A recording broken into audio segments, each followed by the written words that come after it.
Hello, everyone, and welcome to My Curious Mind podcast. I'm Stephen Rulli, your host, and I'm so excited to have you join us on this journey of discovery. Every episode, we dive into thought-provoking conversations, exploring fascinating ideas, and uncover the mysteries of life that spark our curiosity.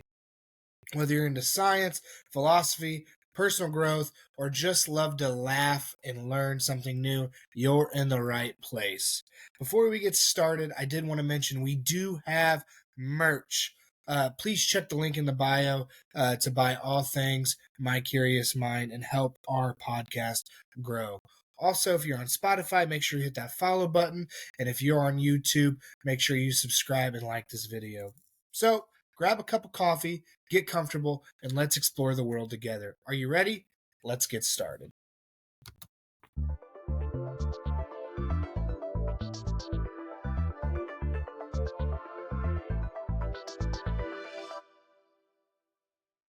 Yeah.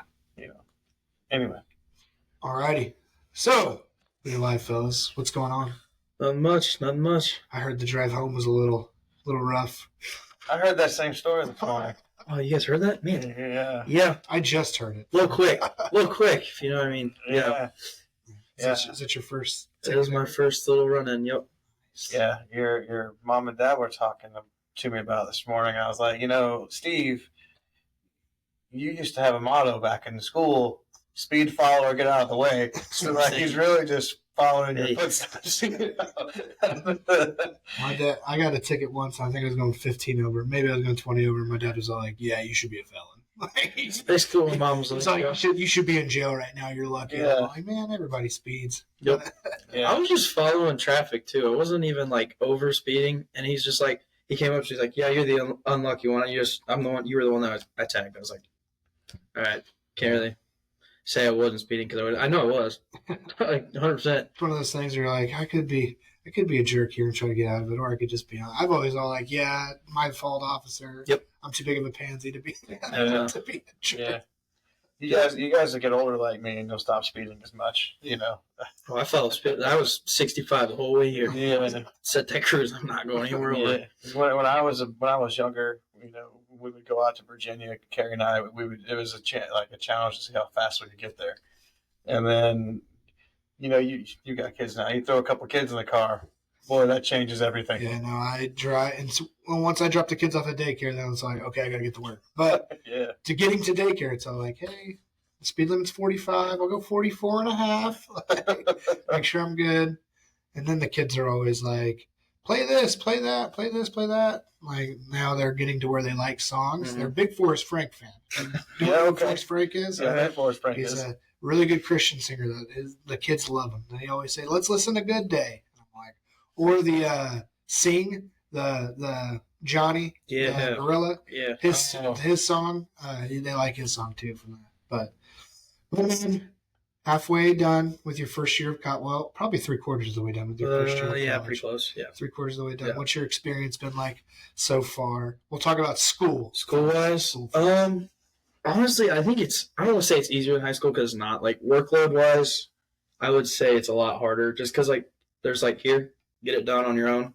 So, just the time management part of college is a lot harder because, there's times where you have tests on, a Monday, and you're like, hey, are we going to study this Friday? You have class? No, you don't study. You study on your own. They're not going to waste their own class time. So, just, adjusting to that's been a little bit of a journey. And then, on top of that, try to juggle being an education major. You have those observation hours you have to go to. So, that's fun to juggle with football and everything else too. So yeah, I feel you. But I will warn you, doing college football and school and being a dad in school, get it done now. Yeah, I agree. I'm in the process of getting it done now, and it is way harder outside of college. And it's just online. The classes aren't hard, but it's just finding the time to do it. Yeah. Finding the time to do it. And then you're 3/4 of the way done with your first year of football. You're in the heart of spring ball right now. Yeah. Yes. That is something that's definitely kicked me in the butt this last probably 8 weeks. We got back from winter break, that next day, boom, 5 a.m. Yeah. Every morning, 5 a.m., we're up in our little dome that we have running every morning. and then we'll go from that to meetings, and then we'll have a lift throughout the day, which the lifts definitely got amped up once you get into like winter off season too. So that was pretty cool. But yeah, we just had our last max out right before spring break, so that was pretty fun too. Yeah. Getting to experience that college max out was pretty fun. Yeah, there's nothing better than everybody around you screaming at you as loud as they possibly can to try to get you. And it's like before, like you might think like, man, I can't get this, but then once everybody's around you, you're like, I have to get it now. Yeah. I can't let all these screams go down. And you both played college ball. I didn't experience any of that, so he's telling me about spring ball. I'm like, man, I don't know what that is. All I can imagine is like, has to be like the hardest day you've had in high school football times 10. Yeah, it's just every day. It's like, the difference between so it seems like the first half, at least in my experience, I only played 2 years of college football, but the first, during the season, even postseason, it's like the first 2 weeks is like very condition heavy when you get there because they're trying to get you ready for football. So there is weightlifting, but it's more like maintaining what you got. Then it's like recovery after the season. But then it's like once Christmas hits, your Christmas present is now like, hey, we need you to get jacked in any way possible. So we're going to feed you all this food, or if you're fat, we're not going to feed you all this food, and we're going to make you lift absolutely crazy. And I don't know if it's like this for you guys, but for us, it was like we had similar lifts, but everybody had their individual lifts that they had to do. Yep. And so it was like for me, I was actually undersized, ironically, in college when I was oversized my entire football career. In high school, I was undersized, so it's like, hey, we need you to get here. And it's all like, okay. So my weight never got there, but I felt like I got there size-wise just because you're working out all the time. I actually would I'd gain weight when I get home just from sitting around eating, and then I would go and probably eat more but be more like healthy because that's exactly how I am working right out all the time. Well, and we've known you for a long time, so like the biggest transformation for you is between your junior and senior year. Yeah. Like I think you came into senior year, even like you visited Collinsville. Obviously, we're both at Collinsville. Every coach, when you walked on the field, thought you were a different kid, other than you looked like me. Yeah. So, what was that like? So you put on about 20 pounds between junior and senior year, and now you're on like this whole different program. Like, what's that like? Just as far as making sure you have to put calories in, things like that. Because I think there's a lot of young football players out who have dreams of playing college ball and don't understand like college ball is your job once you're there. Like, so Steven, you've already been there now, but like, there's difference from when you played and what you played. Like, how hard was that transition? I mean, it's all, so those meal plans that you get, we get them. We're lucky enough. We have a really good coaching staff, and we have a coach that's basically our nutritionist. So he'll bring out like for the week our menus that we're supposed to eat. So like, I don't remember what I'm at right now. I think like 5,000 something calories a day. Do not miss those days. So you get to the point where you're at your like sixth meal and you're just like, man, I do not want to eat this food, but you have to. So you just do. And then like just being able to discipline yourself to not only just eat, but also run, like, cause anyone can eat food, but like eating that food and staying the body type you are and just continuing to gain quickness is a lot harder than what people think, because like everybody's like, oh, I just want to get big. Yeah, well, no one wants you if you're big and you can't do anything. Like if you're big and you can't move, nobody's going to want you to play football, because especially with college ball is a lot more sideline to sideline than high school. I've learned that too. Like that's a big thing that I've learned this last couple months. A lot of outside zone. Mm-hmm. Yeah, and I think the high school game is transitioning to that. Seen a lot more high school coaches, especially at the linebacker position, which Steve and I are both extremely passionate about, as you know. That's right. Shifting to more shuffles and then downhills as opposed to downhill, shuffle, downhill, like just the way that they're teaching kids. Even to the point where we're kind of adjusting the way we're teaching, because a lot of people the game's shifting to all perimeter. Very few inside run teams left. The ones that do are really good at it. Yeah. Or they have just a back that is an anomaly. Like he's 250 pounds and fast. Maybe not that big because he'd be like Derrick Henry, but they have like a true power back, and there's just not many of those anymore. Now there's still but even like power's creeping out. You know what I Mhm. mean? Like Yeah. they're hitting it more outside now. But yeah, that's one thing I learned too is it's sideline to sideline. And in high school, I didn't really have to cover a pass. Me neither. Nope. And then in college, they're like, you got to play man on either a Running slot backs, receiver or a slots, tight end. And then tight they're like, ends. what? Yeah. What? Yeah, the high school game is all about protecting your linebackers so they don't have to, rather than teach them to play man. But I mean, it's a different level, though, right? You know, in high school, not everybody's the best player. Even college, any level, it's all the best players at that level from every school. So, where you might have one linebacker on your team who can play man in high school, well, now you better be able to. You can't play here, you know. Yeah. So, Yeah. it's very interesting the way the game, even at the high school levels, changed. But to like see kids go to college and come back and talk about, I never had to do this before, Mhm. you know, or they don't teach us to just come downhill. They teach us to go side to side. I'm like, yeah, high school kids, they have to teach you to just start moving, Yeah. you know? That was a big thing for me too. Like those read steps that you always hear in high school. It's like your first 2 steps are down. You don't do that in college. Like what I've learned is you just kind of like pad your feet. You know, you're in, and we also play further back off the ball, which I understand now. Like why are we doing this? It's because college linemen are quick. Yes. So when they reach you, it's a lot harder to get off when they reach you. So you're trying to create as much space as possible for as long as you can, so you can find that gap. Yeah. That's the big thing that I learned. Like that first week and a half was pass coverage is a lot harder in college because you are manning up on tight ends and stuff. Like I remember my first rep against a tight end, that was brutal. I got absolutely burnt. And we went and watched it on film. I'm like, whew. And the coach kind of looks at me and goes, "You play pass coverage in high school?" I go, "Not really." I'm like, "All right, time to go to work there." So, you know, big thing was just working pass drops for me, and then just trying to get that switch out of my head to take the first 2 steps forwards and kind of reset in a way was a big thing too. Yeah. I've seen coaches go a lot more to like not necessarily like a feet move, but it's like a lean. Like your first read step is a lean and then go, which I was all like, I'm like, I don't know how I like that. I get why they do it, but it's more like you lean out, like lean to the outside. But I think it's just because that everybody's running that outside zone, trying to get outside, trying to get the outside zone cutback. I feel like that's all I see in college football or in even the pros nowadays is like some variation of, and it could be inside zone too, but just zone trying to get to a cutback, and it's like and something that and I forgot the name of the linebacker, but something that he said that I absolutely love and I use now in my coaching terminology is slow until you know. Once you know, go. I was like, ooh, I like that. That's good because like that's literally what you got to do. You have to be slow because like at the beginning, because you don't want to run too far up, then you're going to RPO thrown over your head, or like you run too far up, it's outside zone. Oh crap! I'm about to get reached by a guy that's 350 pounds. That's also quick, or if you drop too far back, oh now I've given him 4 yards, 5 yards, and that's a big run play. For at least for linebackers and D line because we want to keep that 2.5 yards or back.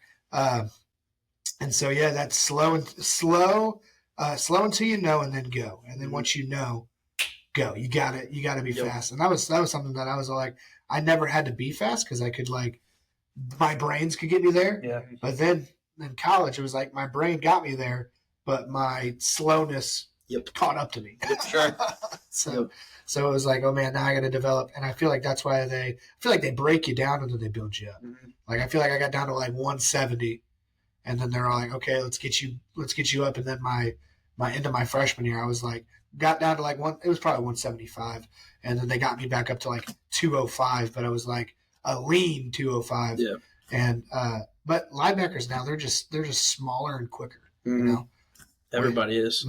Like, we don't have those big 250-pound plus linebackers in the middle anymore. You know, it's just got to be faster. Games evolved, so got to evolve with it. Yeah, and even the linemen are slimming down, and they're just quick, but they're strong. That's the thing is like everybody's freakishly strong at college at the college level. Yeah, there's not those like kids you're like, oh, I know I can just absolutely run through him like you can in high school because in high school like, all right, I'm just gonna go right through this kid. not going to work in college. You know, you're going to have to figure out more than one way to get around him. You're going to beat him with a club move one time, maybe beat him with a spin move once, beat it. You know, you're going to have to expand your arsenal a lot more than just one move. You know, because eventually they'll pick up on that and then they'll just drive you to the ground. Yeah. So. And it's like, I think offensive line is the hardest position in football. And I'll say it because this, a guy said it, and I think it was an LSU guy. He said, like, if you're a defensive player and you get 2 sacks a game, you're going to get a quarter, like you're going to get $1 million contract. You're a lottery pick. If you let up 2 sacks a game as an offensive lineman, you're going to be working at Amazon. And I'm all like, wow, dang, that is so true, because you just have to try to prevent so much. And even if like a big sample size, if you win, let's say you play 50 snaps, you win 48, but you give up 2 sacks, you're letting down your team. Yeah. And it's like, on the opposite side, it's like I can lose 48 snaps, but if I get 2 sacks, my team's like, whoa, he's so good. And you've made 2 splash plays and you're a superstar. Yeah. Yeah, but I mean, I think the same thing's true for like a quarterback. If you throw 2 picks, you suck. Yep. But if you get 2 picks on defense, you get 2 lucky bounces, like you're going to be a lottery pick. Yeah. Yeah, that's crazy. So take me through your season. So you went from playing in high school all the time, to now you get to college, and it's like kind of a wake up call, because it's like you're on the team and you're training and you're doing all these practices, but you're not necessarily playing on Saturday mornings, which is the goal. Right. So what was that like for you, that transition? It was definitely something to get used to, you know.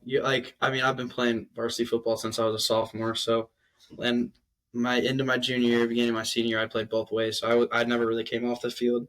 So just like transitioning into not playing as much, like we have JV games, which I got pretty good playing time in, which I think was best for me, just to kind of get used to the college like playbook and, you know, the college speed. But like the goal is to play on Saturdays, right? And you know, just like going out and watching the games, you know, it's really hard for me to watch football. Like, you know, I feel like it's probably the same for you guys too. Like watching football is really hard, because like I know there's certain plays you're like, oh, I could have done better than that. Like I could have helped that. Like, so just watching and then being able to just understand like your time's coming. Like, because I got last year and this year I got 2 I don't think you're all American, all conference, first team all conference guys in front of me. So it's a really good experience for me just to learn from. Like I'm really good friends with those guys. Those guys teach me a lot.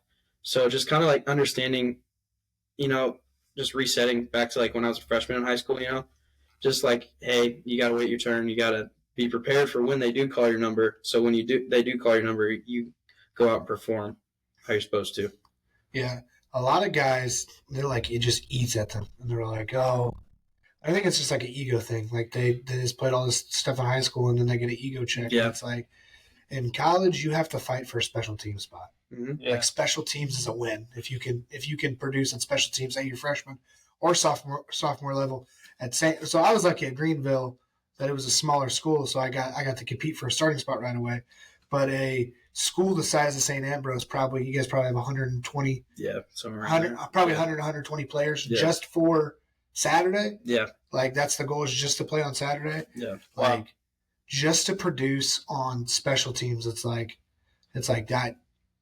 You have to be itching for it. You know? Yeah. He and I talked about that a lot, like during his whole freshman year. Like, you know, I think everyone, for some reason, for him, I've been like his football person he texts all the time, and I love it because I never got to coach him, you know, because I say stupid things online sometimes. So it was one of those things of, it was kind of cool for me just being able to coach him from afar. Like, dude, your time's coming. Like, you have to just have the right mindset. And I told him all last year, like, win a special team spot your sophomore year. Like, that's a realistic goal for anyone in college. You know, like that's special, because most people don't play until your junior year. Yeah. You know, and we experience that. Some even coaching at Collinsville, you know, you have kids that they've always been the best player on the team, and they hit that sophomore year. And that's, to me, in high school, and maybe even in college too, that's the hardest year. That freshman year, you don't expect anything. That sophomore year, you've grown so much, you might win some time. Yeah. That sophomore year, you really don't know where you fit. So I think for any like sophomore, college, or high school, like,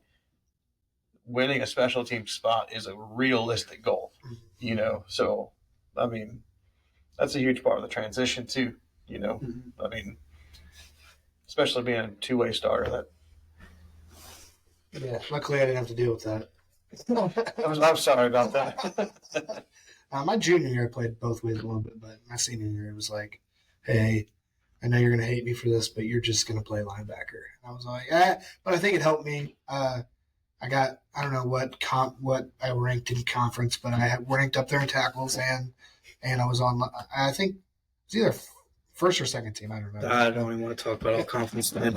And MVC is a rough conference when you're not very good. Yeah. And that's the problem is, me and you had similar issues. Like, we were really good players on really bad teams. Mm-hmm. And so same thing with my buddy who, alma mater, Brandon Ballman. He was a very good player on a very bad team, but we made the most out of it for ourselves. And that's kind of a testament to anybody like that is on a very bad team. Like, hey, you still have opportunity to provide for yourself just by playing really well on a bad team. Because film does not lie, and you could still make, and you've had games like this. I've had games like this where we've had 10 to 15 tackles and we still lost by 15 points. And it's all like, I did all I could do. And you don't want to get in that mindset. Like, I did all, you always want to do more, but at the same time, there's a reality point. Like, dude, you did all you could do, And so there's still chances to get out of that situation. I wish every high school could go 9-0, except the ones that play us. I hope they lose to us. Right. But it's a real fact that, like, not every team's going to be good. Not every coaching situation is going to be good. So if you're a good player, you have to know, like, hey, I might lose by 40, but they still got to play me for 48 minutes. Mm-hmm. Yeah. Well, and that recruiting process now has changed so much too. Like, as a player, you have to almost market yourself. Yeah. Or you have to have a coach that's willing to say, hey, go look at this kid. And that was kind of a little bit for you. Yeah. Your recruiting process was a little bit unique. You weren't really getting a lot of looks. Not that you were trying, but Jerseyville's not on the map for a lot of college coaches unless you're good at marketing yourself. But yeah, shout out to Coach Rhodes, because it was literally he had only seen you play on film, and he was just like, I'll make a couple calls, and really that's just a shout out to him. But any coach, like, that should be our goal. Like, if you see a kid that has potential and you're connected with college coaches, just a phone call that says, hey, I don't coach this kid, you might want to look at him. Yeah. I mean, that's really all it was. The rest was all you, right? I mean, I don't know how that exactly went. Yeah, the head coach reached out to me the next day, and then that's basically how he got me a visit, and then just kind of went down from there. So, yeah, a lot of it is owed to Coach Rose. I don't know what he said or who he even talked to, but yeah, just kind of, I don't know. I had them on my radar. I've known them because what was wide receiver's name? Blake Whitman. Yeah, Blake Whitman. Too. Yeah, I talked to him a little bit. He's like, I think you'd be good there. And I looked there, and I tried texting a coach, didn't really get anything from him. And then Rhodes came in, was like, hey, I got you. And then the next day, coach texted me. So, yeah, that was a big shout out to Coach Rhodes there.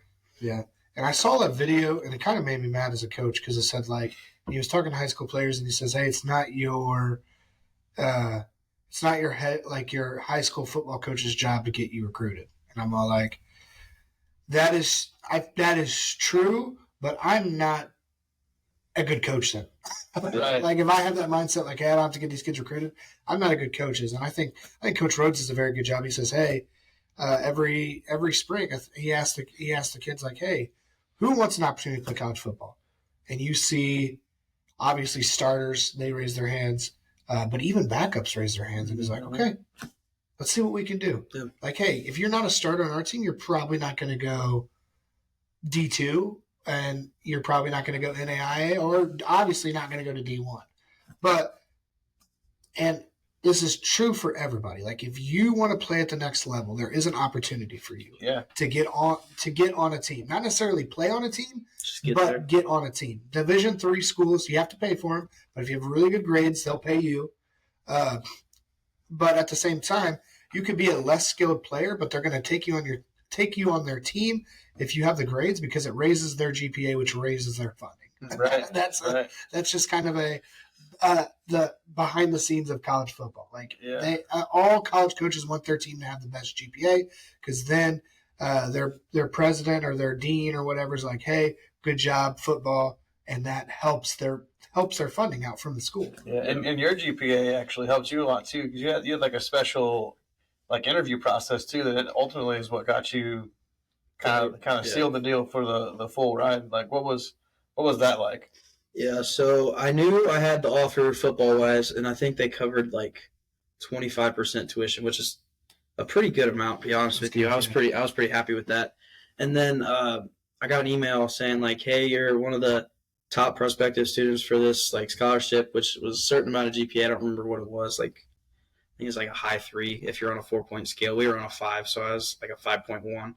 And we had a day where we went, and we had a interview we had to do with admissions, and then we had like a little test thing that we did, and I ended up killing that interview. I'm not gonna lie, I was really nervous about that interview at first, and He's not overconfident about it. I'm not. You know.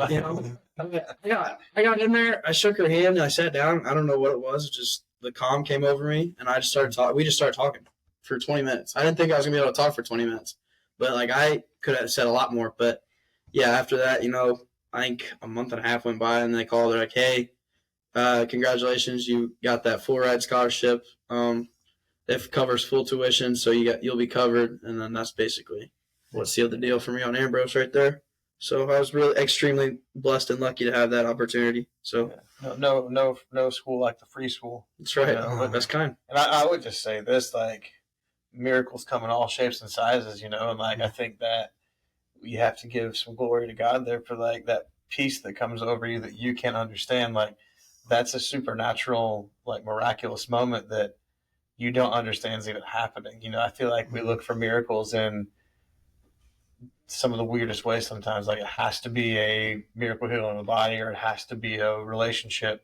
Sometimes like supernatural miracles are just like, I know I couldn't do that on my own, and I know that God was in the room and allowed me and helped me to do abundantly more than I could do on my own. Yeah. And like ultimately, like it's obviously His plan for you, because everything, it went from a phone call to you nail an interview, and all of a sudden, hey, we're going to let you come here to school here for free. Yep. It felt perfectly in place. It was pretty cool to watch, actually. Yeah.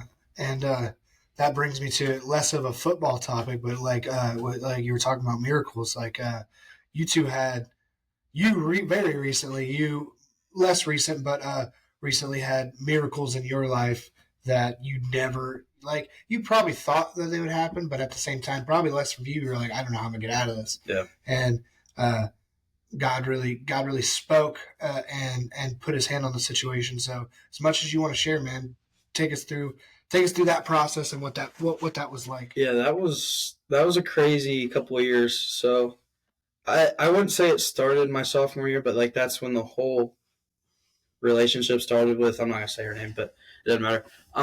So going into that, my mom was already kind of skeptical because I don't know why, but like that's just how moms are.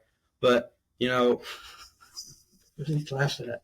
It's true. Your mom is my sister, so that's great. Good point. Good point. Yeah. Yeah, my mom's like your mom, actually. Like I relate to you a lot with that. But so it went fine for a year or so, and then all of a sudden stuff started to snowball, and then like I guess I just slowly started losing myself without even knowing it. And the scary part is when it got at its peak, I didn't know like the only recognition I have is from my mom telling me, and then Bill told me a little bit. Like I don't remember half the stuff that happened, which is a really scary thing to think about, like knowing the severity of it now. Like I didn't know how bad things were, like, because I was just so blinded, which is really scary. And I mean, I think the devil did exactly what the devil wanted to do. Like you always know, like the devil tries to just get you as alone as possible. And like he did a very good job at that, because like I'd say my junior years went, like beginning of my junior year, it really started to snowball for me. Just things started happening. Like my friends slowly started to fade away from me, which I can't blame them. Like I understand. I wasn't the same person I was now. Like, I would say I'd push them away as well, because I'd ignore anything they'd have to say about the relationship I was in. And there'd be so many different things like that would happen that I didn't even know about, or I knew about, but I'd like refused to believe, because you're like in that state where you're just like, no, none of that's true. I don't want to believe that. That's not true. But when in reality it was like, so, and then that's when it got really bad in I'd say my senior years, like beginning my senior, into my junior years, the worst it got. I can remember, let's see, right around baseball season is when it was really, really bad, to where I can remember my mom wouldn't talk to me. My dad would try to say maybe 2 or 3 words to me. My mom just was done. My mom was done. I can remember just, I'd look in her eyes and I had nothing. Like, it just stone cold, which, it's hard to view as a kid. Yeah. You're a 17-year-old kid and your mom just looks right through you. But like in that moment, I didn't know like why that was happening, And so it got to the point where I wouldn't say my family wouldn't talk to me, but they were obviously distant. Like, you guys can speak on this too, because I don't know exactly what happens. Like, this is where you guys come in. So let's hear. I want to hear your guys' side of this part. No, I just I think everyone was just kind of like wondering where your mind was at, because I mean we've all been in that, relationship, and it's not either side's fault, right? Sometimes you just kind of get into things too deep, and that's both sides of the story. Like, no one's to blame. Just sometimes it happens. Yep. I think for us, we were just like wondering where the kid was that we knew for so many years. Like, I know one of my daughters has always been like super close with you, and she was wondering where her cousin went. So like that was really hard to watch her. Kind of the 2 oldest cousins in the room. Like that was hard as a father to watch, but like as an uncle, and kind of like, I'm not the family's pastor, but you're the pastor in the family. Like it's also your job to understand that on either side, it's not that person. Ultimately, it's a spiritual battle. The scripture says we don't battle against, flesh and blood. We battle against principalities and spirits of darkness and things. So ultimately, like, the battle was not in the flesh. The battle was in the spiritual realm. So for my family in our house, we just ultimately chose to like give you space and do our fighting in the prayer room, and go to war in the spiritual realm, because ultimately it had to be God who changed someone's heart, as opposed to a family changing your mind, because heck, man, we've all done stupid things, right? In my life, people could tell me, my deepest, darkest moments, how dumb I was, but until God changes what's inside of you, your mind won't follow until you actually experience Christ. So for us, we knew who was in there. We just knew that, hey, it's not our job to pull that out. It's our job to go to battle and intercession, ultimately, So that's kind of where like my household was at, because really, to no fault of our own, like our family's super close, right? So everyone had things to say, and for me, I've learned that the more quiet I am, often the more effective I am, and I learned that just the hard way, So yeah, it was a rough time, but man, I feel like when you're in your mess too, you're in your mess, but it feels like white noise when people tell you you're in a mess. So it's like I get it, but at the same time, you want them to keep telling you. It's kind of a weird, toxic thing that happens. It's like, hey, I know I'm messing up, and me and my mom, same stuff when I was 18, 19 years old, doing stupid things, being a stupid kid, just battling my own demons, and she'd be like, hey, like, you're doing stupid stuff, and I'm like, hey, I don't care, but I actually do. Like, I want my mom to keep telling me I'm doing stupid stuff, but I don't want her to know that I care, that affects me, And I think like Billy said, once that once the parenting is just all like, you know what, there's nothing else I can do, and you realize the people that are closest to you, literally that brought you into this world. I know that's like a cliche thing. I brought you into this world, I can take you out. Yeah. Once the people closest, like that brought you into the world, are done parenting, like that is the hardest thing. And you finally have to, like, I finally got to a point where I could no longer blame anybody but me. Yep. Like, because it's super easy to just be like, well, like I went through a rough relationship, or like, hey, I'm battling this, I'm battling that. Well, this person did this to me. But when you finally get to a point where it's all like you have no one else to blame but yourself, I feel like that is the starting point to, okay, now I got a road to take. Self-destruction or letting God resurrect me because my old self is now dead. And and I'm sure for non-believers they'll say that there's other ways, but there's just in my life that's what it was. It was like, hey, I can either continue to go down the path of destroying myself, or I can look into something, because obviously I've tried to do it on my own. I've tried to play the video game of my life on my own, and I keep having to go back to this checkpoint of like starting over. Then I'll do it again and fall down and then start over. And then finally it's all like, hey, why don't I just give the controller to someone who knows how to play the game? Shoot. That's right. That's a word. Yeah. And so from my perspective, I just was all like, man, I don't want to. This dude looks like he wants to beat me up. Which knowing you before, like I coached you in basketball, and I helped coach your football teams throughout your middle school career. And so I always felt like kind of that big brother from a different family type person. And I'm like, man, why does my little bro now he just want to fight me? And I'm like, I don't want to have to fight him. Yeah. But I will. Yeah.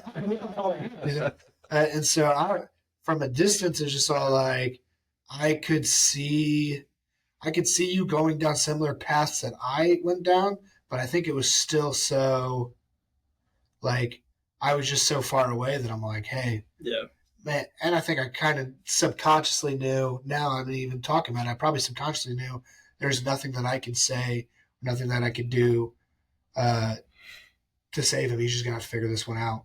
Yeah. That's the crazy thing. Like, I remember just like, once my mom got to that point, it was just like tunnel mode. Like no one, anybody would ever say to me, like, hit me at all. Like I'd put on a face, go to school, put on the face, come to church.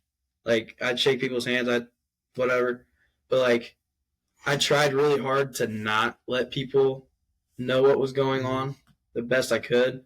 But like obviously, like you guys know me good enough to stuff was going on. But like it got to a point where it was Easter time my junior year. It got so bad. Like I felt so I didn't even take communion. That's how bad it got. I took the cup, looked at my mom, and I just left. I couldn't bring myself to even take it. Like that's how far things got. And then like that week after is when, like, this is just a testament to how close our family is. Like I came home from a baseball game.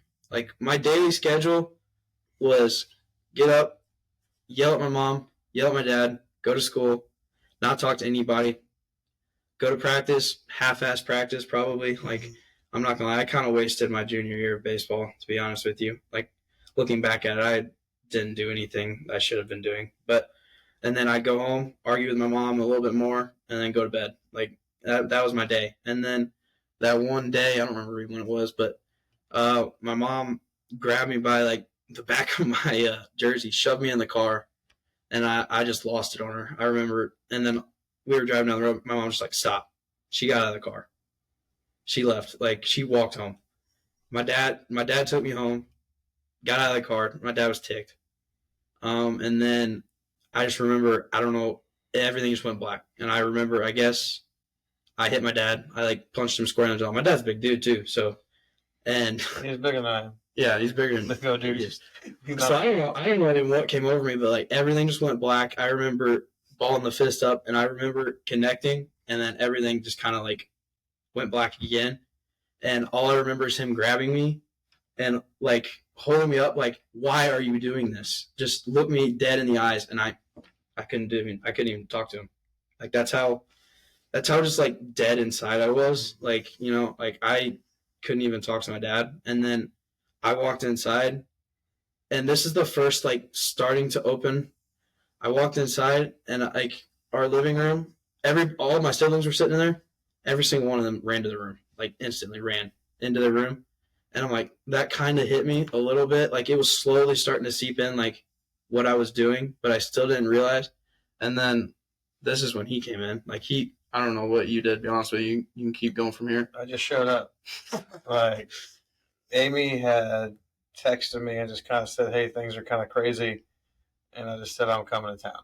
Like, I didn't know what I was walking into. I just, like, at some point, it was time to stop wearing the uncle hat and put the pastor hat on, or the brother hat. Like, that's one of the things where when you have a calling on your life, and being a pastor of any type is a calling, there's also an authority that's anointed and given to you by God. Mm-hmm. And I just decided I'm going to go walk in this authority.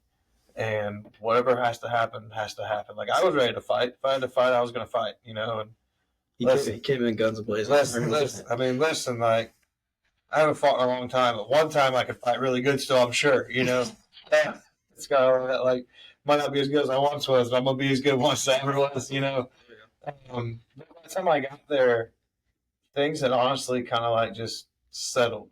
But you could feel a heaviness in the house when I walked through the door, and I was just, all I said was, where is he? And him and his dad were downstairs, and I walk out on a conversation that's going nowhere. He's completely shut down. Doesn't really look like himself. Like, appearance is different. And dude, I just went down and kind of like got eye level, and I said, listen, I don't care about girl. I don't care about parents.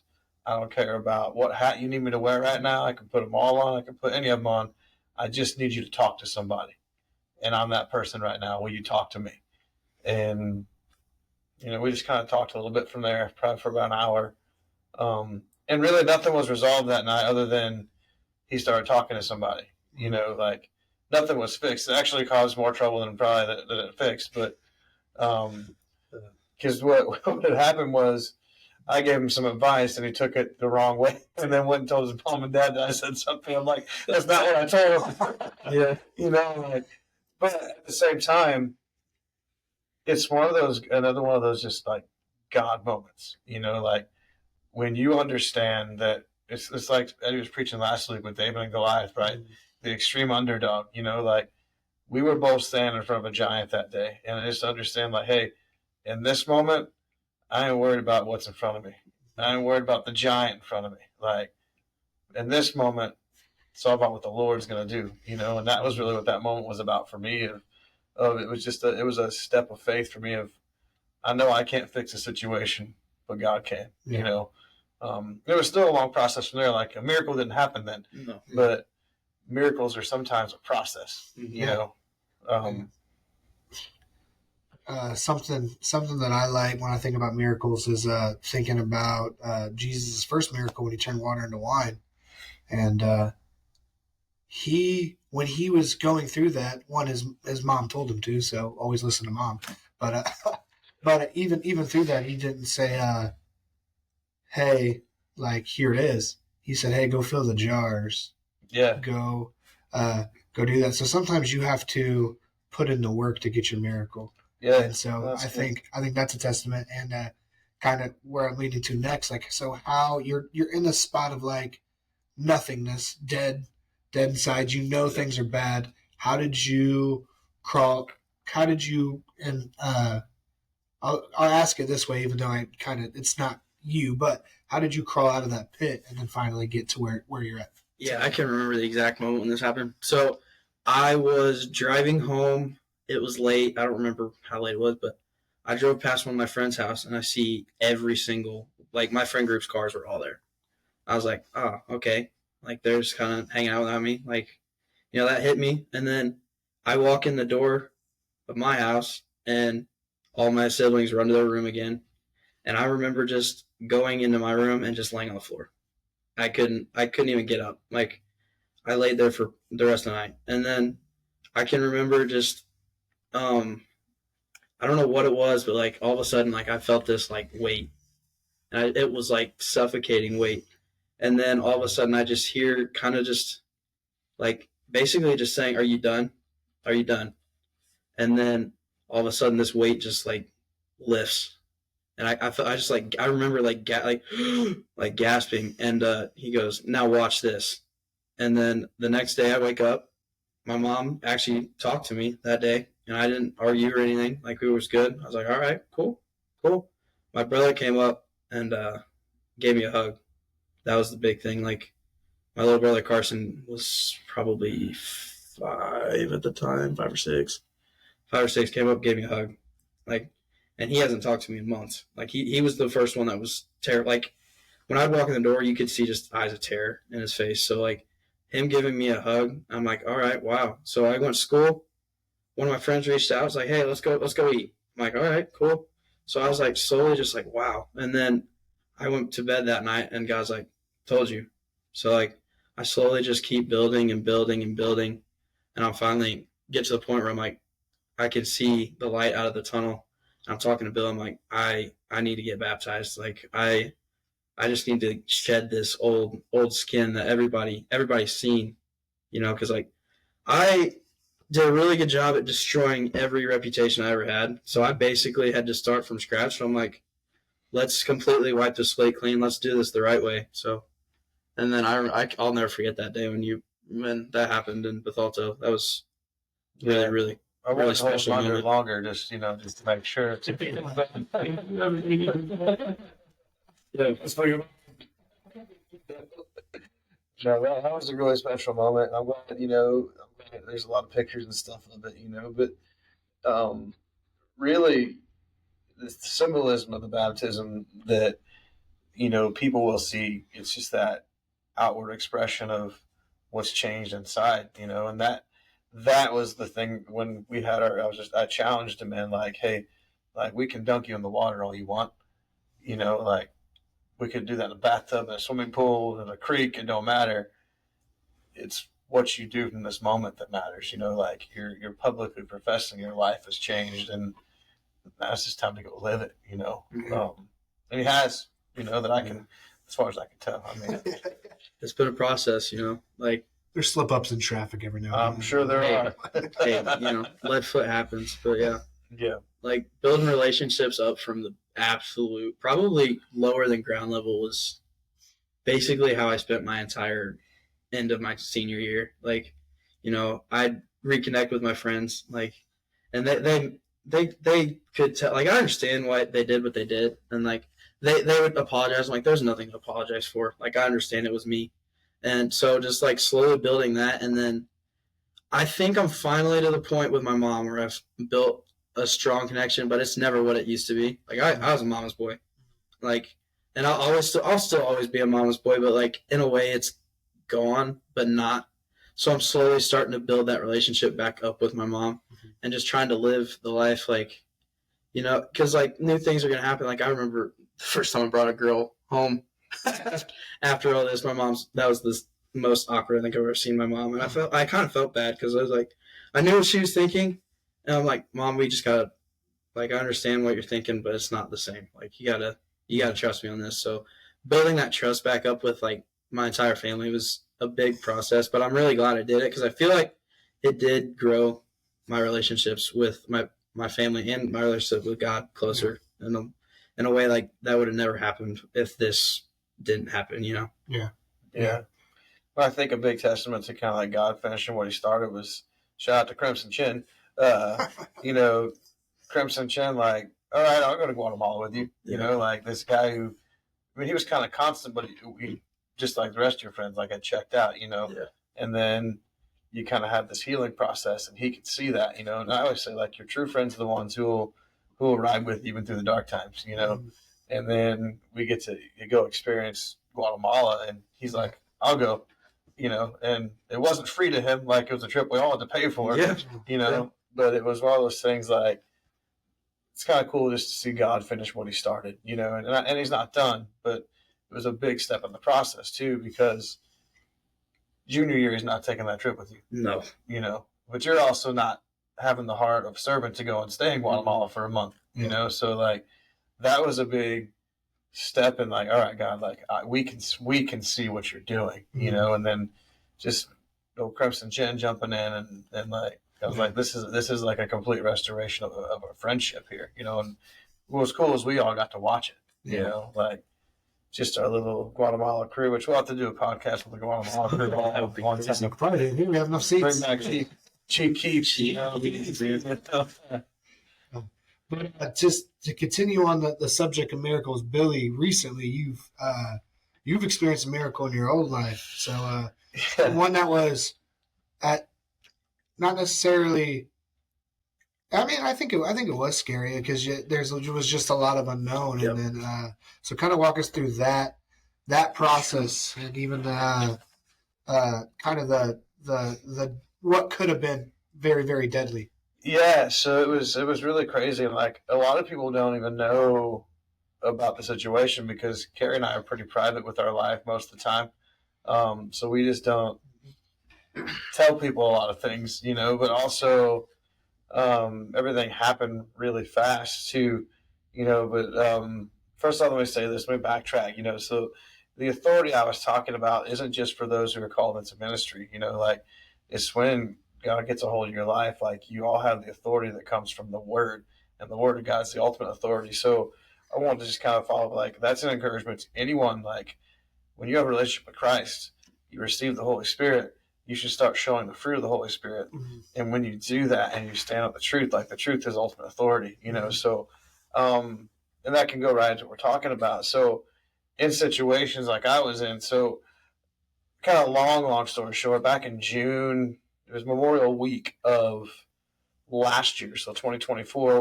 We're down like visiting Carrie's grandma, and I look in the mirror and I got a little knot on the right side of my neck, and I'm like, "Hey, honey, is this normal?"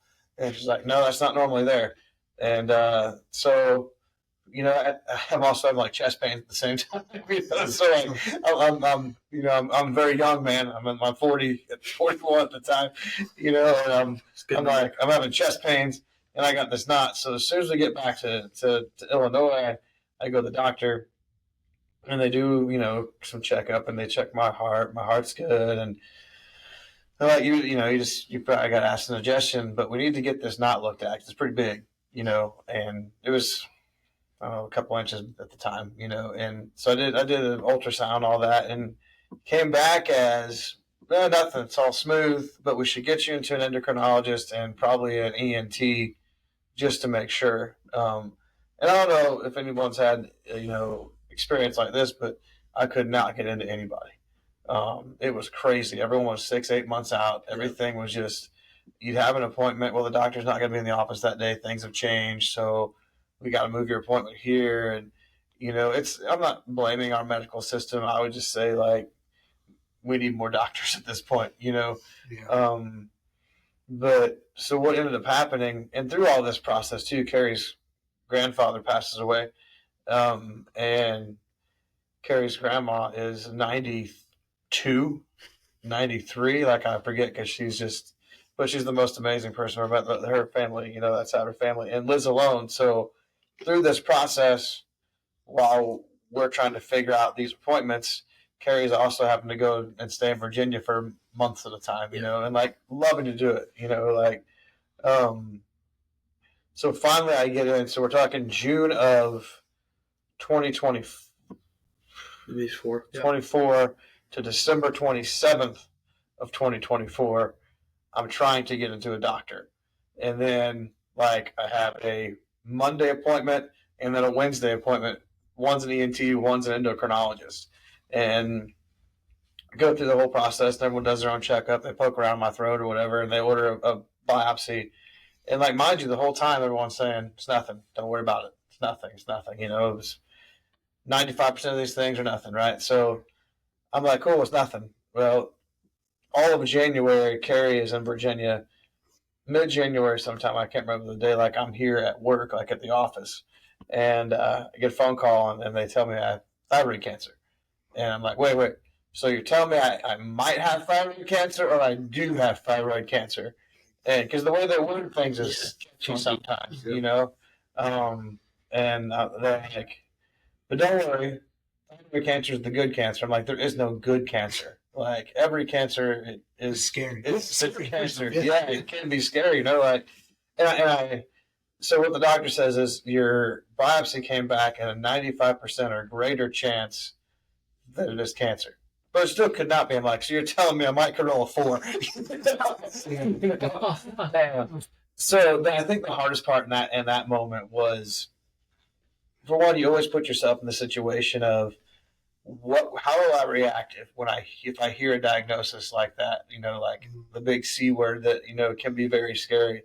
But also my main support system, who has been my rock since day one, you know, even back when I was working on my testimony, you know, it's always been Carrie, you know, like my family and Carrie, like we've been together since 1998, you know.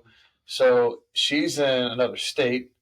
I got 2 kids at home that I probably shouldn't share this news with, but things have to move pretty fast now. So like with this diagnosis comes a surgery, and we're going to try to make it happen quick. And I'm juggling with, all right, got to be a dad, talk to his kids, got to be a husband, tell your wife, got to figure out what this actually means for me, you know. And the crazy thing is, we talk about miracle moments, right? I was never scared, you know, like it was literally just, all right, you say we got a surgery, what do we do next? And I locked in, you know, and it was one of those things where there's certain strength that we don't carry in our own power. It only comes from the Lord. And I just meditate on Philippians 4, 6, and 7, where it says, don't worry about anything, but pray about everything, you know, and kind of paraphrase, like, tell God what you need, he'll give it to you, you know. And I was just like, I need strength. I need wisdom, but most importantly, I need strength, because like Carrie's the strongest person I know, but she worries, you know. So I was like, God, I can't worry. I just need strength. But also, like, there's a lot of people in our sphere of influence, you know, who have battled the cancer, who battled the big C word, you know, battled cancer, and I'm like, if nothing else, Lord, like whatever happens, let me battle this and be an example of unwavering faith. Like, whatever happens, whatever your plan is, I'll receive it. But give me the strength to be an example for someone else who might get the same diagnosis, you know. So what was crazy is it took 6 months to get that far, right? And the tumor had doubled in size. So like at this point, it's twice the size of a golf ball, which is like 4 inches, you know, inside my neck. And I can't tell it's even really there other than you can see it, you know. And the doctor's like, you shouldn't be able to swallow and things like that. So it's like, it's a miracle that just the beginning part of, I was having no problems breathing. I was having no problems eating. I wasn't really uncomfortable. It was just starting to feel pressure. But I think the biggest miracle through it all is like, when you ask the Lord for what you need, he hears you, he gives it to you. And as long as you stay like fully surrendered to him, like it doesn't matter what comes next, you know, like, so for me, the biggest strength moment was, whatever you have for me, I'll receive it, you know. Everything happened real fast from that point, you know, like that was like January 15th. I had an appointment like a week later with a surgeon. February 4th, I had a surgery. They removed my entire thyroid. And so that can get complicated, you know. So everyone who knows me knows that like singing is something I just do in every situation, you know. And the things they had to warn me about were, hey, there's an opportunity, there's a chance that like when we go in there and take this tumor out, we could have to cut your like vocal cord, which would mean like you might never sing again, you know. You talk really airy, and like there's more surgeries for that, you know. There's more, but I've never cut one unintentionally, you know. Like that's reassuring, right? Because you have this. First off, like shout out to like WashU and Barnesview Hospital and all, like They're good. St. Louis has some of the best Yeah, doctors in the world. People travel from all around. So like in the St. Louis area, I feel like we're richly blessed just with some of the greatest minds in medicine right here, so they have to tell you the warnings, right? They have to tell you what could happen.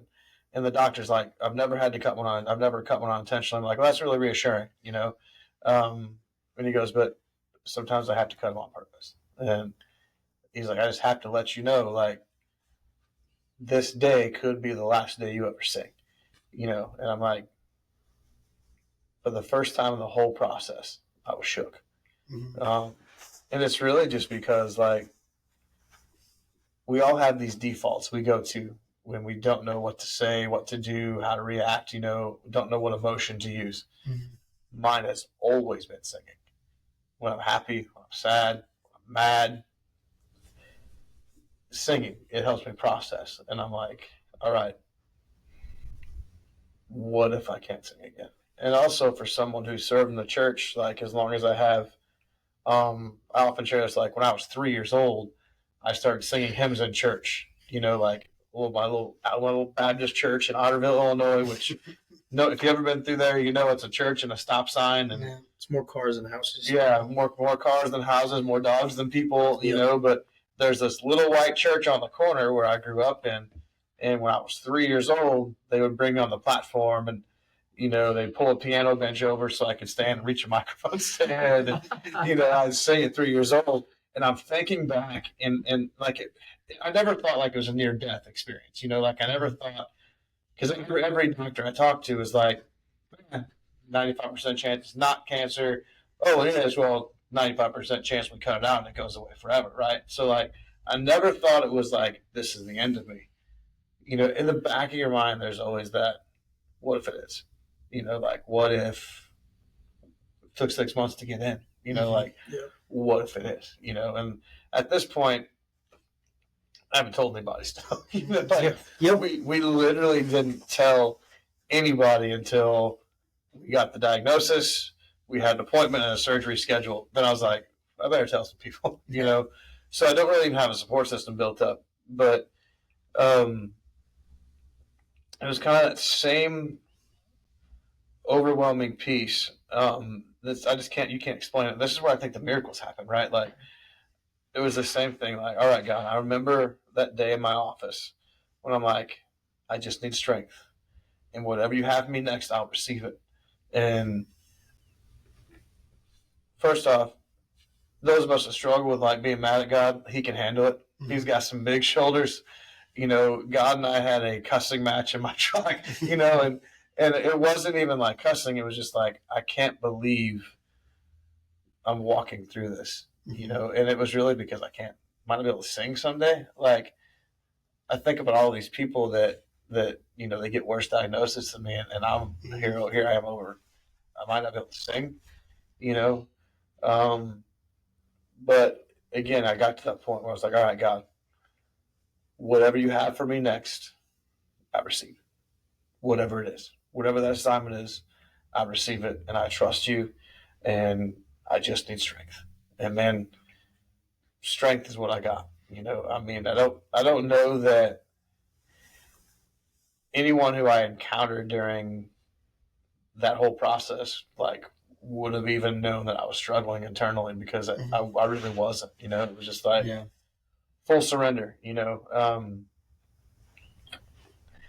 But it's also a testament, like God finishes what He starts. And I'm still in that process. But kind of the big climax to the long story is like I had my surgery and came out of surgery talking. I'm like, hey, like.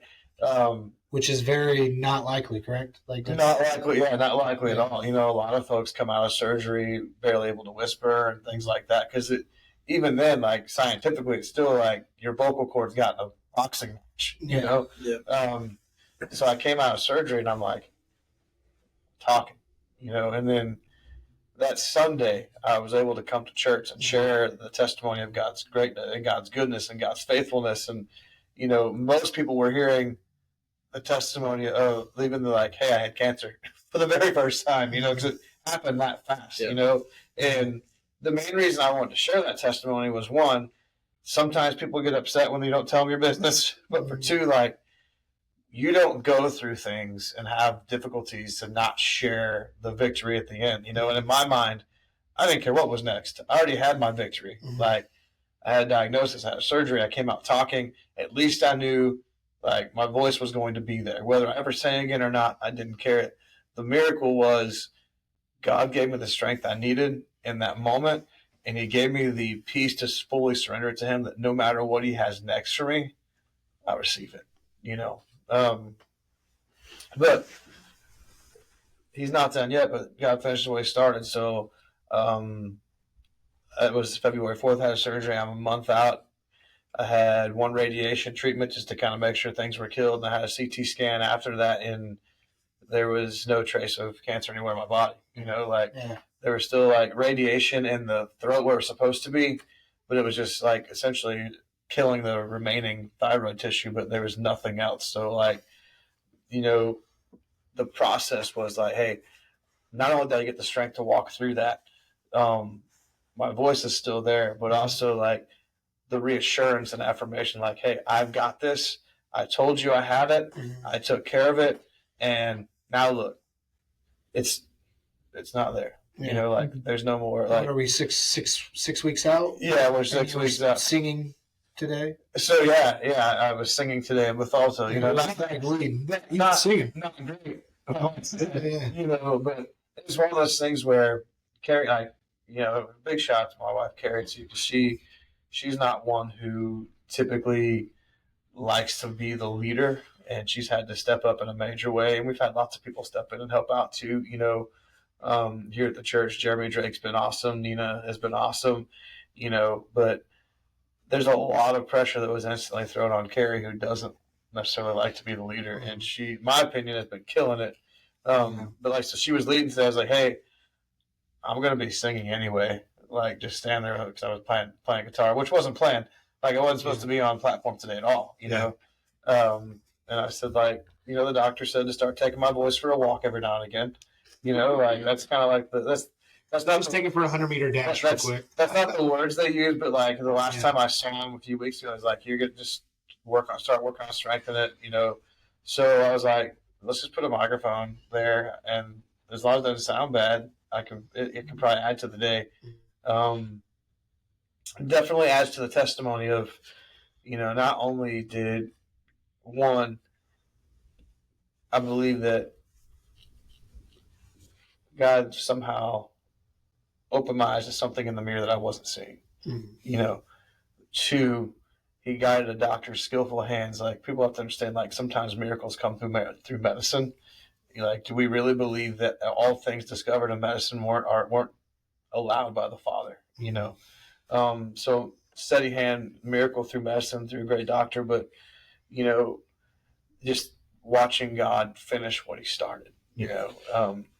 And heck, my voice should be really fatigued right now. I feel pretty strong, you know, and I just feel like in the end, it's going to be better than I can imagine, you know. But it's, God is good, man, and is faithful, and he's so faithful. And that Philippians 4, 6, and 7 still, like, it's my anthem, you know, like, don't worry about anything, but pray about everything. And that was my commitment, and I still will stand on that, of whatever he has for me next, I will receive it.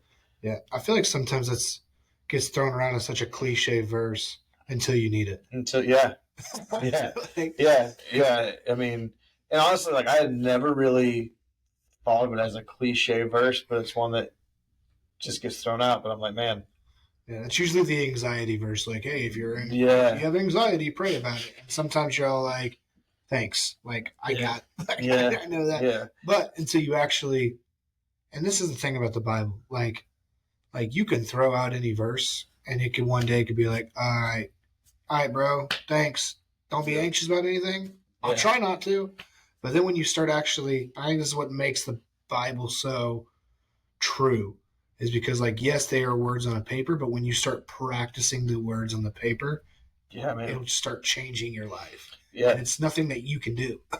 Like it's nothing that you can take credit for, I should say. And oftentimes, like, you're given the opportunity, and I say it that way, because like we shouldn't freak out when our faith is tested, right? Mm-hmm. Like, you're given the opportunity to walk through something to ultimately strengthen your faith. Like, you're given these opportunities to really place your trust, like put your money where your mouth is, kind of moment. Like, you're given the opportunity, like, all right, I profess the scripture all the time, but today I really believe, and I have a really close, I still call him my pastor, Pastor Stephen Helper. He did Carrie and I's wedding. He's the dude. He is the dude. He is that dude. He's kind of the guy I go to when I just need to talk about something I don't know who to talk about with. And so I called him and kind of told him, and he's like, listen, I love what you're saying. I love what I'm hearing God do through you. But if you need to have that broken moment, like, I'm your guy, right? I said, yeah, you're my dude. That's why I called you, and crazy. Like, that phone call never happened. Like, the next time I call, I say, hey, man, it's got to tell you how my CT scan went today. Like,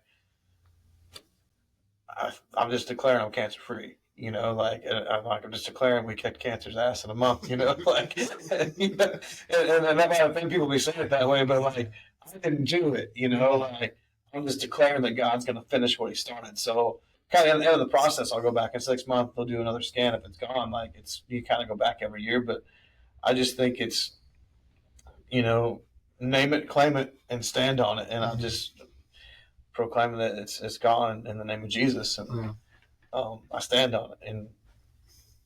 But again, this is the moment that I challenge everyone, like, who listens to this too, like, no matter what you're walking through, like, have the courage to just tell God, like, whatever you have for me, I receive it, whatever that is. And I think something that I picked up through that story is, like, the one thing that you did most for God is sing.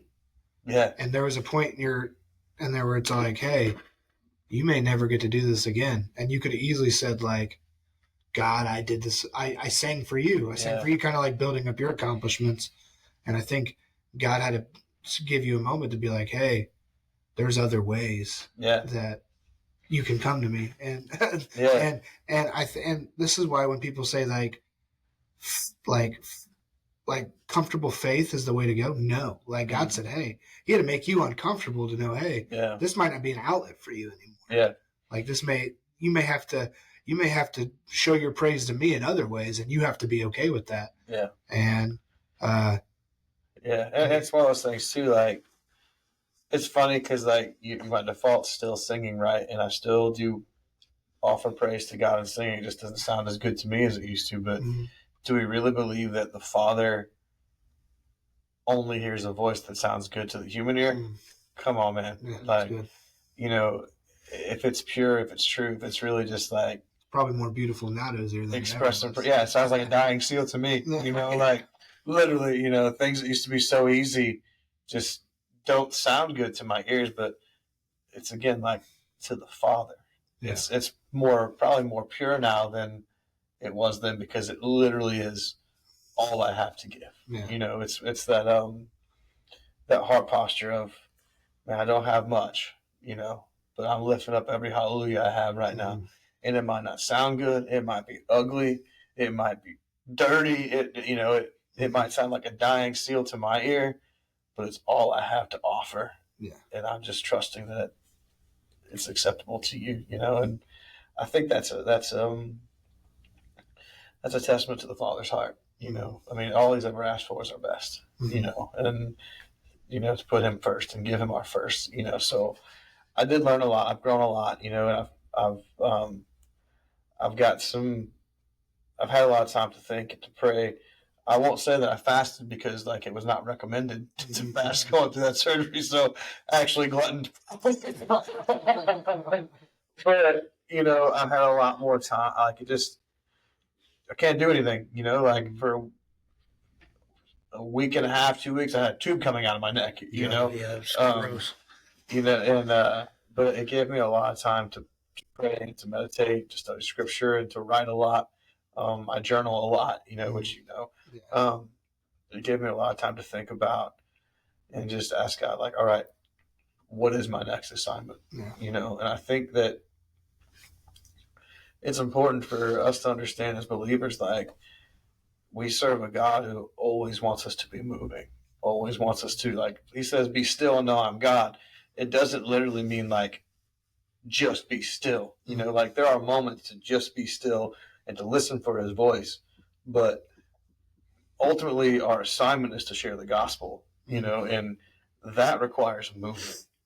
So I just had a lot of time to sit and ask God, like, all right, what is next? And I've got a lot on my heart about it. And I'm just kind of, there will be a time of fasting coming. Yeah. But right now isn't, but no, incredible, just honored to be able to still serve our Lord and Savior, and just do it in a way that's just different to me, but also just humbled just being able this morning even to just sing one note. Yep. I mean, me and Eddie looked at each other and go, is he leading today? And I'm like, I don't think so. And I went there, I'm like, he has a mic, maybe. But no, it was cool just to see, like, just kind of, because I was one of the select few that kind of knew what was going on, not necessarily all the way, but like that knew what was going on. But just to know, like, at one point you're like, bro, I need you to pray for me. Yeah. I know I look like I'm not struggling, but I'm kind of letting my human win a little bit. So I'm gonna need you to pray for me. And then obviously all the prayers are like my family sent up to you. Me texting people saying, "Hey, Philly's going in at this time. Let's make sure we pause whatever we're doing throughout the day and pray at this time." I think I even stopped my class and said, "Hey, like I gotta pray for my homie right now." And so it might have been a day on I had prep and didn't, but I remember having an alarm saying, "Hey, I got to pray for my homie right now." So doing that, so it's cool to see that was 6 weeks ago, and I mean us going to coaching clinic together and talking the entire time, and then now that was probably a week after. Yeah, like a week and a half. Yeah. Yeah, and I mean my voice then, like, oh yeah, it was rough, but and then the next day, was worse because you're in the restaurant talking over people and coaches all talk loud.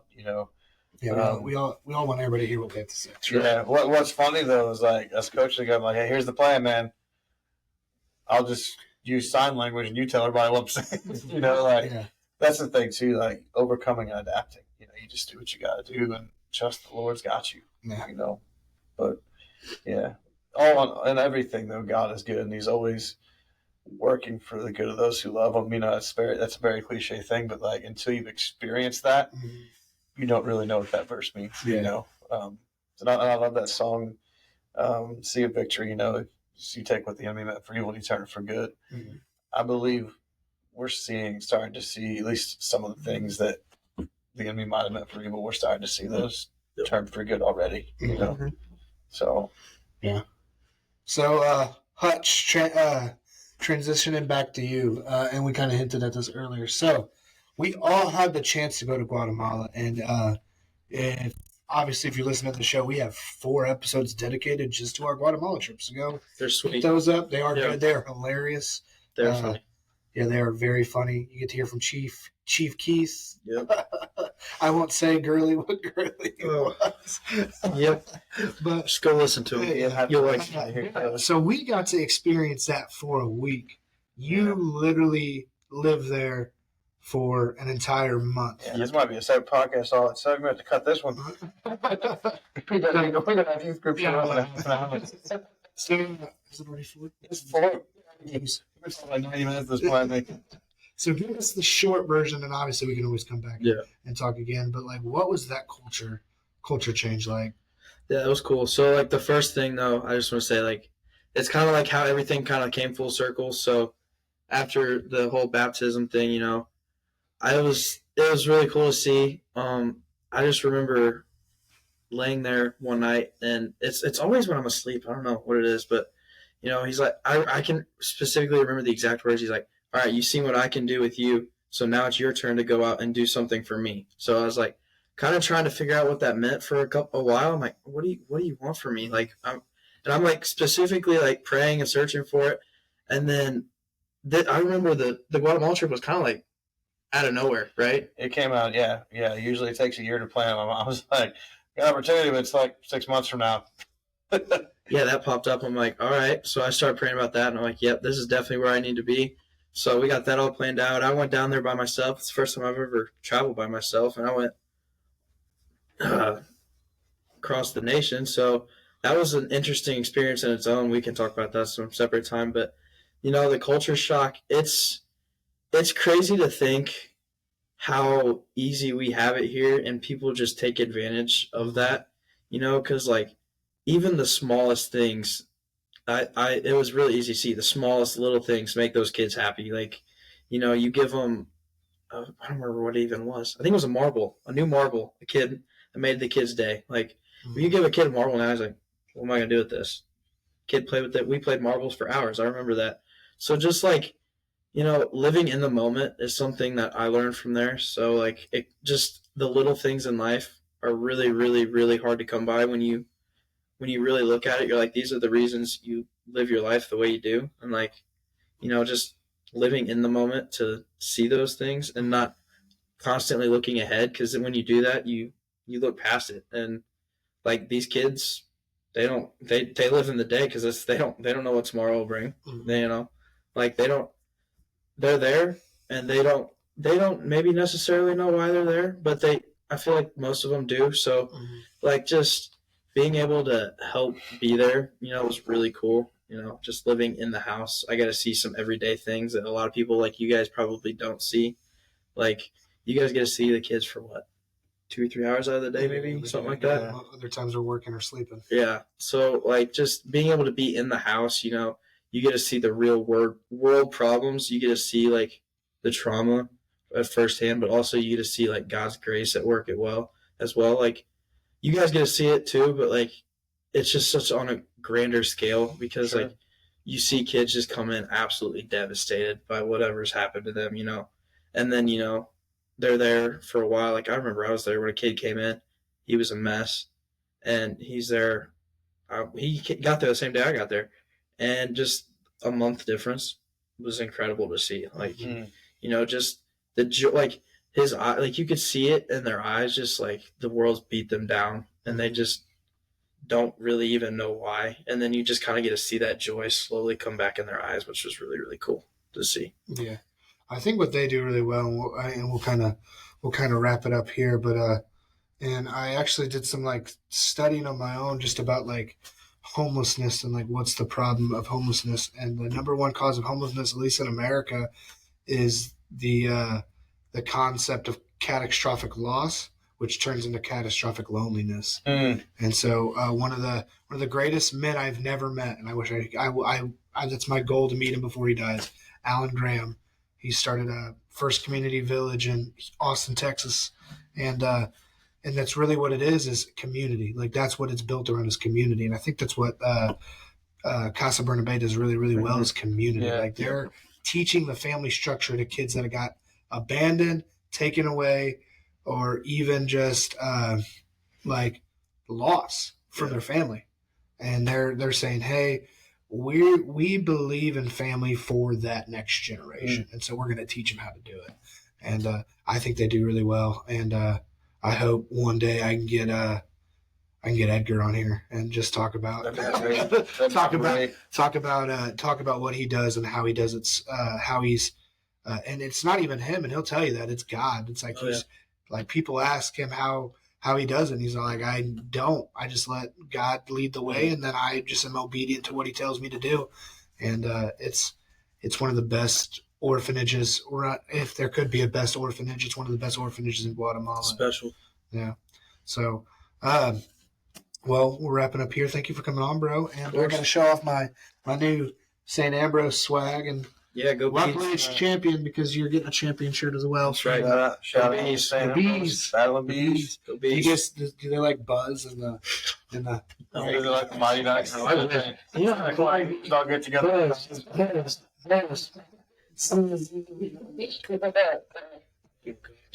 great. It's a deaf kid's favorite school. That's awesome. But hey, man, bro, thanks for coming on. Thanks for being transparent, both of you, and thank you for it's my wife. So we'll have to get off here. Look at that. Sweet. Thank you guys for watching. Thank you. Oh.